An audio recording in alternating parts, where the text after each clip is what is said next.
അമ്മമ്മോ, ഇത്രയും വലിയ ചക്ക ഞാൻ ആദ്യമായിട്ടാ കാണുന്നത്. ഏയ്, വേറെ ആരെങ്കിലും കാണുന്നതിന് മുമ്പ് ഇതിന്റെ മുള്ളൊക്കെ കളഞ്ഞോ? ഒരു സൂത്രം ഒപ്പിക്കാം. ഓക്കെ, കളഞ്ഞു. ഇനി മുറിച്ച അകത്തെ ചുളയൊക്കെ മാറ്റണം. ക്ലീൻ. മൂടിക്കോ, എന്നിട്ട് നന്നായി ഒട്ടിക്കണം. ആ, ഇനി താൻ ഒളിച്ചോ, മുയലുകൾ വരാറായി. ദേ ഒരു മുട്ട കണ്ടോ? ഏത് കിളിയാ ഇത്രയും വലിയ മുട്ട ഇടുന്നത്? വാ, അടുത്ത ചെന്ന് നോക്കാം. ഹി ഹി, വേഗം വാ. എന്താടാ അവിടെ? അയ്യോ, പുലി. ഹോ, ഈ മുട്ടയിട്ട കിളിയെ കിട്ടിയാൽ ഒരാഴ്ച കുശാൽ. അമ്മമ്മോ, ഇത് വിരിയാറായോ? വിരിയുന്നതിന് മുമ്പ് ഇതങ്ങ് തട്ടിയാലോ? രണ്ടുപേർക്ക് തികയും. അത് വേണ്ട, വിരിയിച്ചിട്ട കിളിക്കുഞ്ഞിനെ തിന്നാം, രുചി കൂടും. നാശം, ആള് കൂടി.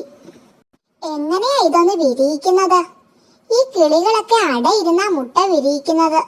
ഇത്രയും വലിയ മുട്ട വിരിയിക്കാൻ കിളികള് പോരാ, ഞാൻ ഒരാളെ കൊണ്ടുവരാം. അടയിരിക്കാനൊന്നും എനിക്ക് അറിയില്ല.